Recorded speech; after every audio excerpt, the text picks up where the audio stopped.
What's happening right now on I-90 up at Snoqualmie Pass is groundbreaking. We couldn't let the animals stop the highway. We couldn't let the highway stop the animals. Is it unusual for people who aren't naturally together to then work together to make better outcomes? It doesn't happen every day. I-90 tells that story that we have the power to restore things, not just on a small scale, but in grandiose design.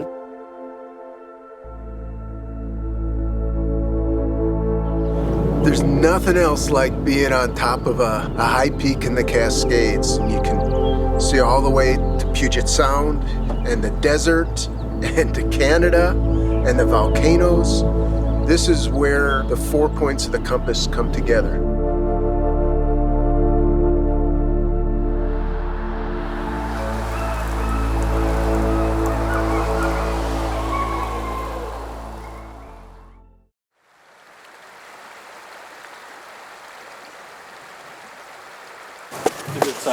This is a good size one. It would survive a low-level fire.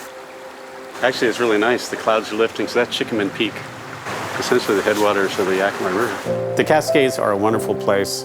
They are one of the defining landscapes of this area, and they provide habitat for wildlife from the lowlands up through the mountain lakes and up to the glaciers.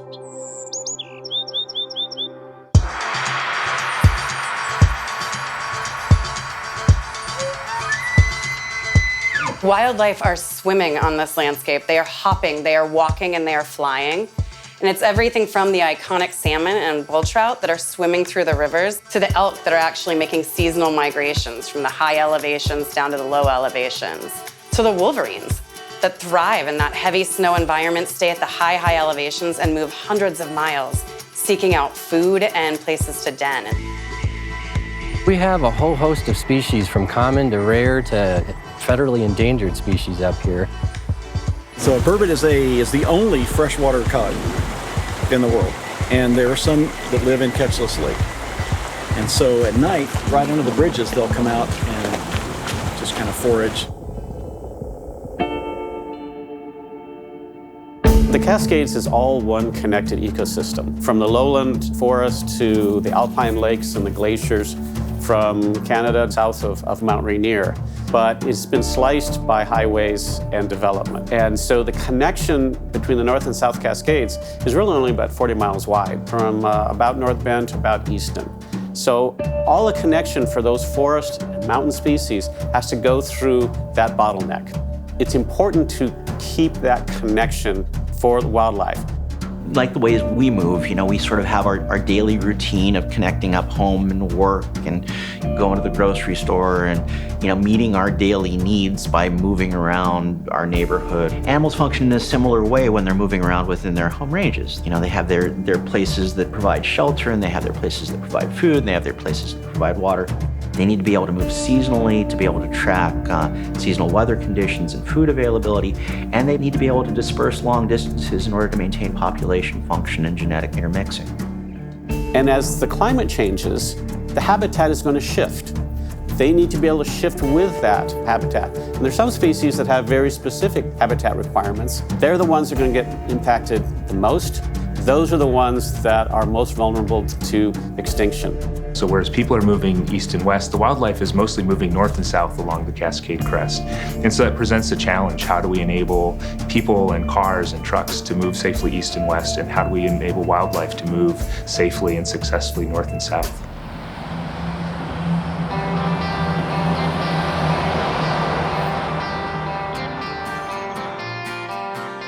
The I-90 corridor is the great connector. If you look at all the different roads that we have, it's probably the most important road to connect Eastern Washington and Western Washington. Native American tribes used to transport and trade back and forth across Snoqualmie Pass by foot traffic, and you can still find evidence of some of those old trails in parts of the Greenway. It has a great purpose for our economy as well as for the ability to tie the two parts of our state together. Eastern Washington and all the growers and farmers on my side of the state are dependent upon that pass and being able to get their products that they grow across the pass and to the ports so that they can be shipped all around the world.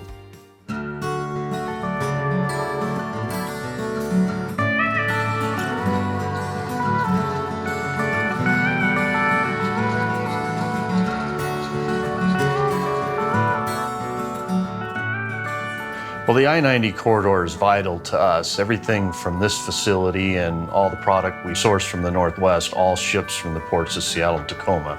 So the I-90 corridor is our only gateway to an international market, which is not only important to the hay business, but all agricultural products for that matter.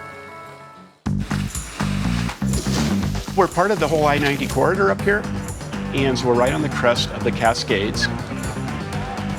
It's a good thing for us, of course, in many ways, because we have I-90 to help get people to and from the ski area.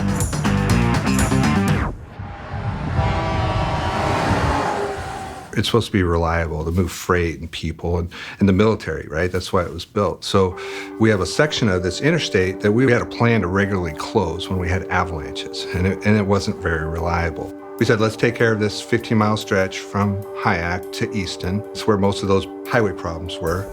We started taking public comment and started looking at alternatives on how we would fix the road. And as we started diving into it and started looking at it and started talking to other resource agencies, one of the issues that came up was this idea of wildlife connectivity. In addition to the footprint of I-90 actually making a barrier for wildlife to move, you have 27,000 vehicles a day driving on that highway. Those vehicles pose a safety risk for wildlife attempting to cross at grade. They also provide a huge noise deterrence for wildlife who don't like to come near human disturbances. Among the more recent piece of traffic safety that AAA really became interested in is the vehicle-animal collisions that are happening on I-90. And it became apparent that we had a fairly serious problem for both motorists and the animals to make that roadway safe. Wildlife collisions are a major thing we have to worry about. There's nearly 100% chance if you get in an elk collision, your vehicle will be towed. And the smaller the vehicle, the more chance it's going to be totaled. The elk are just so large and so heavy and so muscular that they just crush the front end of vehicles. After the project became public, we were talking with the Department of Transportation and pushing the idea of, if you're going to do this project, you really need to do it right. You need to have a major improvement in wildlife crossing here. Their reaction was pretty much, we do highways, we don't do wildlife. In order to build this project, WashDOT needed to have more land to widen the freeway. And that land was National Forest land. And that National Forest land had already been designated to maintain habitat specifically for connecting up the North and South Cascades. The Forest Service had done the Snoqualmie Pass Adaptive Area Management Plan, and it had identified I-90 to the barrier for the movement of wildlife. We have large mountain salamander in these talus slopes. The mission of the Forest Service is that we need to provide for viable populations on the landscape. This is a great location for a wolverine monitoring station because we've got some good primary forest here, which is good to have big trees for affixing our equipment. And up there you've got late spring snow cover, which is one of the best predictors of wolverine habitat. I have an agency mandate to protect viable populations of species. The history legacy of the I-90 corridor is a checkerboard ownership. It's the legacy of the Burlington Northern Railroad. In 1864, Congress and President Lincoln passed a bill which gave away public land to the railroad as a subsidy to help build that railroad. So the railroad had this huge amount of land, some of which they sold to large timber companies. Some of it they had logged themselves. And you ended up with mile-square clear cuts scattered across the Cascades. So we had these lovely lands that were in public ownership, National Forest lands, Alpine Lakes Wilderness, Mount Rainier National Park. And if you were going to maintain that forested habitat between Alpine Lakes and Mount Rainier, you needed to acquire those lands. We had spent decades doing just that.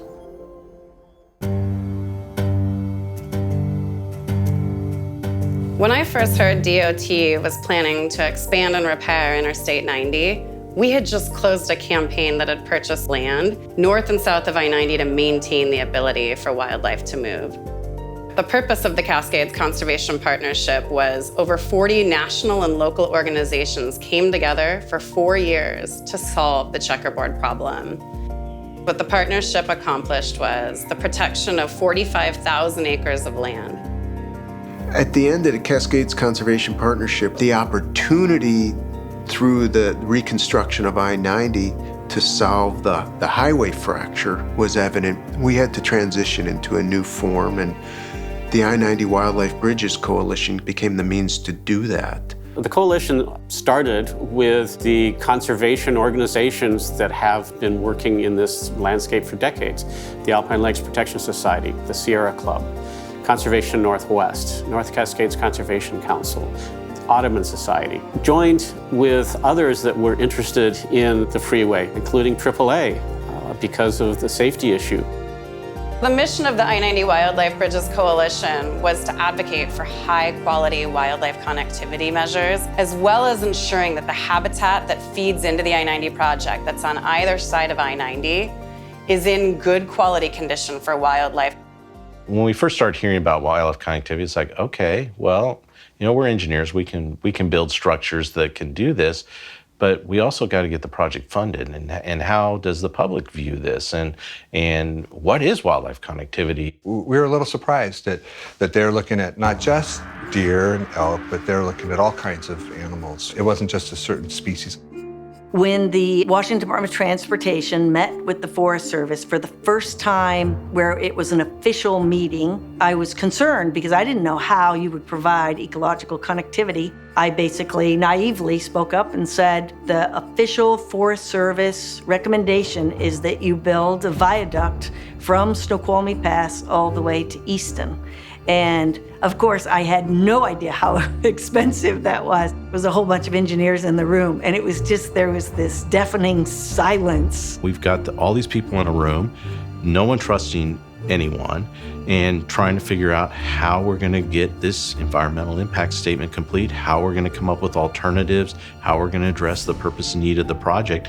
And quite frankly, it was slow going for a long time. As I'm trying to explain things, it was difficult. There really was an acceptance of what I was saying, and it was really stressful. Well, there was tension. There was tension between the conventional way of doing a highway and another set of interests about how this highway might actually fit in that very special environment. People in WashDOT, whose job this is, were trying to figure out how many yards of concrete you needed, how wide the road had to be, how many tons of rebar you needed, and what it would take to make that highway wider. Many of them would have been people very sympathetic. They probably hiked and skied like the rest of us in Snoqualmie Pass, so they weren't indifferent to where they were, but it wasn't part of their mentality about how you designed a highway. What we did was to break through some of that and say we've got to get everybody's skills focused on the larger set of issues.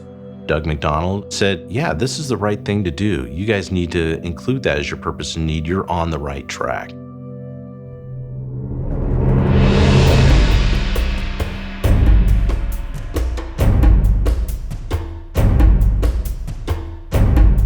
One of the things the I-90 Wildlife Bridges Coalition did was to engage the public. And no better way to do that than to help educate young kids about this project. The importance of the wildlife connectivity, the challenge of building highways that go through habitat. My colleague, Jen Watkins, devised this Bridging Futures Coloring Contest, which was a terrific mode of getting kids educated, getting their parents interested, and ultimately WashDOT wanted to be a partner in it.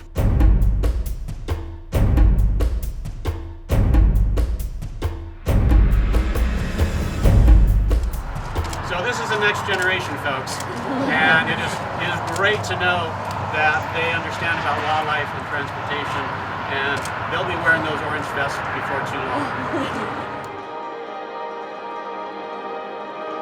When we published our environmental impact statement, we got over 1,300 comments.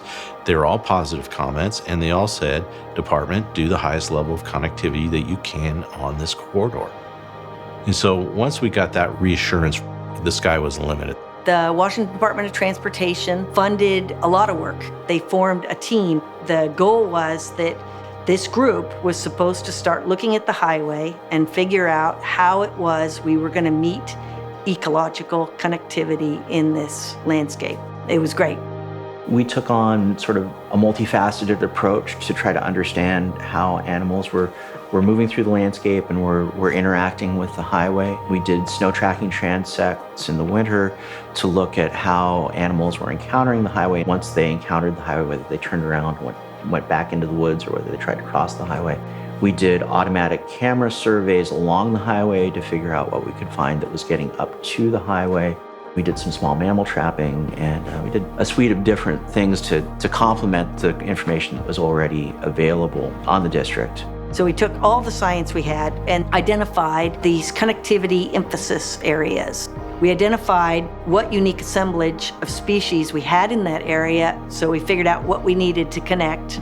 Then the engineers went to work and looked at designs for each of those connectivity emphasis areas.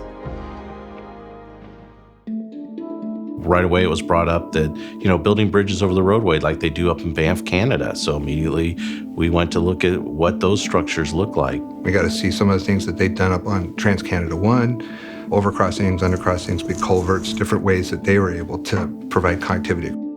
From the highway agency's perspective up there, they showed that their safety numbers were improving. They were seeing less collisions, and the highway is much safer than it used to be. And so it was a really good tour to go up there and see, hey, these things actually do work, because there's a lot of skepticism when we first started this project.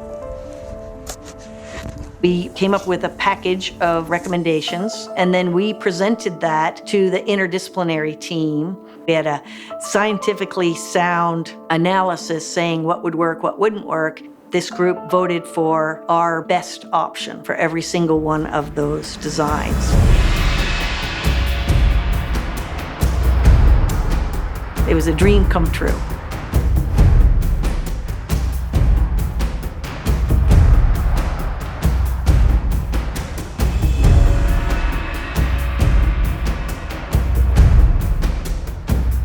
So to build a project, you have to have money.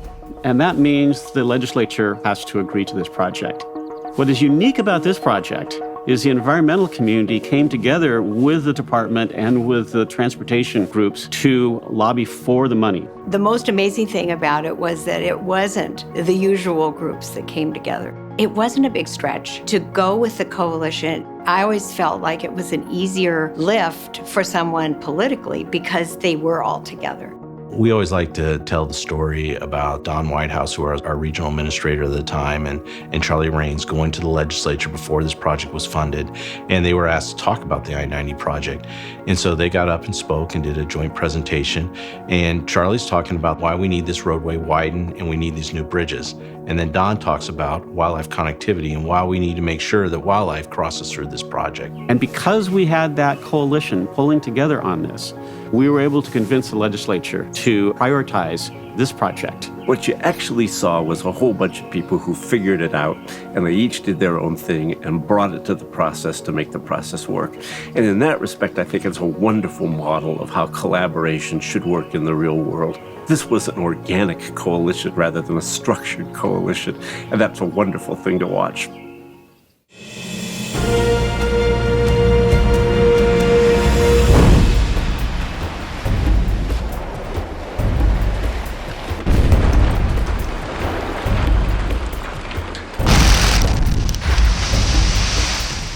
What's going on up in the Snoqualmie Pass right now? It's, steel and concrete and bricks and mortar.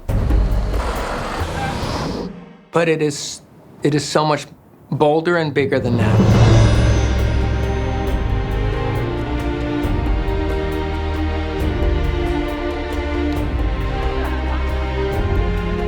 The I-90 Snoqualmie Pass East project is reconnecting wildlife that are trying to move north-south in the Cascades. It's creating underpasses for wildlife to move freely underneath that freeway, and then it's building bridges over the freeway for wildlife to move over it. Behind me is the wildlife overcrossing being constructed for the eastbound lanes. Our contractor, Atkinson Construction, is setting the arches. As soon as it went up, Brian White texted me a picture of it. And he said something like, I didn't know it was going to be that big. Everybody looked at this design, but when it's on a piece of paper, you don't really know what it's going to look like. This bridge is about 156 feet wide. It's up to 60 feet tall and will provide for 6 lanes of traffic to move underneath it, as well as wildlife to cross over the top of it. It'll be fully vegetated from the forest around it, and wildlife will be able to move from one high elevation area to another, never noticing that highway. I'm absolutely positive they're going to work because it's not a minimal structure where an animal would be afraid. You know, when I drive over I-90 with my kids, I try to tell them, imagine there's going to be soil over there and trees and plants growing. Wildlife are going to be able to cross there, places that they haven't been able to go to forever. I just think it's going to be an amazing thing to see it built out and to be able to communicate that to people for generations to come. The first time a Wolverine's crossing that bridge, oh man, we're gonna open up champagne here.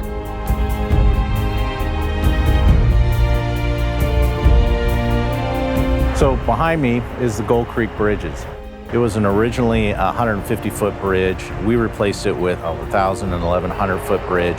And some of the species, in particular the land-dwelling species, the large carnivores, cougars, bear, are going to be able to, now with this built, come down this drainage, go underneath the bridge, and then carry on and come south of the interstate.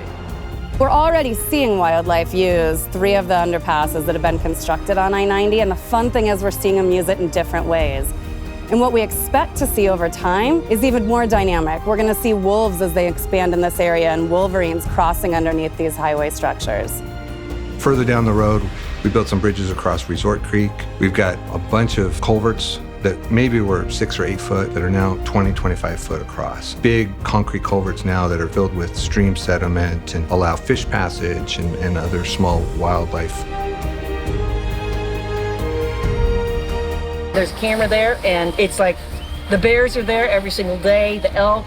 What's the actual linear distance between them and the highway that we're trying to keep everybody safe on, including them? Maybe 100 yards, maybe? 100 yards, that's what I would guess. So the proximity of the wildlife to the highway is adjacent, immediate. Oh, right it's there. immediately adjacent, yes. Yeah. We've got to have a place where wildlife can move towards these underpasses and that has seamless habitat on either side. And so our job is to put volunteers on the ground and design projects with the Forest Service that allow us to restore that habitat. One way we're doing that at Gold Creek is to come every year and do weeding and planting of over thousands of native plants to start building some habitat back into that landscape.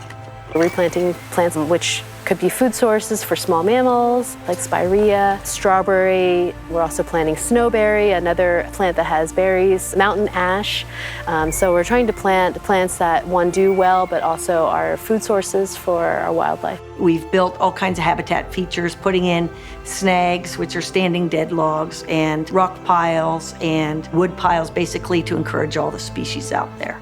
So one of the things we built, what I call pica piles, rocks that allow pica to have a safe place to move because they like to move short distances and can move till they get to a habitat they want. They like to be in a rocky area. When we were doing blasting over on the roadway, we looked over into the hillside that was a rocky area, and there was a pica hanging out with us and watching the blasting. But yeah, it's beautiful now. They went back down to native soils. So as the reservoir comes up more and it starts raining, this whole thing's gonna fill up. I think it's going to really perform really nicely in here.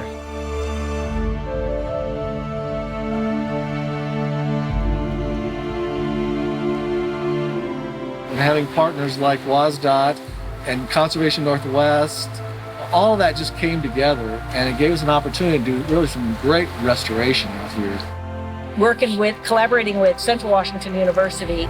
You know, they've been a big player in the monitoring.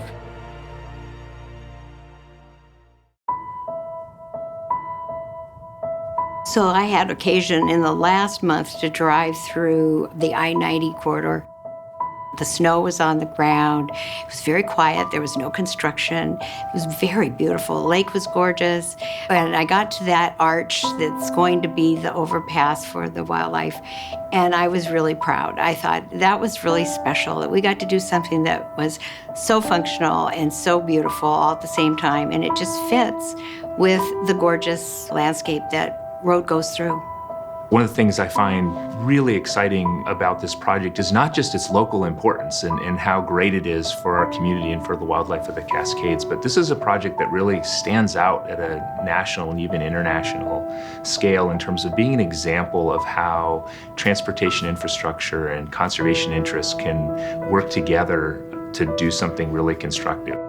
The idea that the Department of Transportation, hard-bitten transportation officials could understand there was this other highway, the animal corridor, and then could actually invest millions of dollars in building a bridge for animals. You know, I don't know that I, coming from the 60s and 70s and the beginning of the environmental movement, would have believed that was possible. You had the environmentalists that were just gung-ho about doing this overpass. But they were also realistic in what does it really mean and how can we help the rest of the corridor. There was a give and take. You know, maybe there's some hope in there. We don't know what problems we're going to be trying to solve 20, 30 years from now. But I like to think that we might have a success that is hard to see at the beginning. And sometimes it's worth just diving in. We're also going to be putting in at 63-7 another connectivity bridge. Really good news. We're really excited about that. The I-90 project will boil down to the magic of connections. So we will look at wildlife, how quickly they respond to the reconnecting of habitats. We have bull trout already responding in the first years after implementation of wildlife underpasses, reconnecting into tributaries they haven't been in decades. At the same time, the connection of people. We connected people from different walks of life, from different generations, and from different organizations and different sides of the state. And when we did that, the ideas not only got bigger, they got better and they became reality. That's one thing I'm proud of, that we took people from diverse backgrounds, different political backgrounds, different levels of knowledge, and brought them together. We hug! We hug all the time. We're huggers. And we're getting this project done. I feel like the legacy is going to be that my kids and grandkids and their grandkids are going to have wildlife out there to see.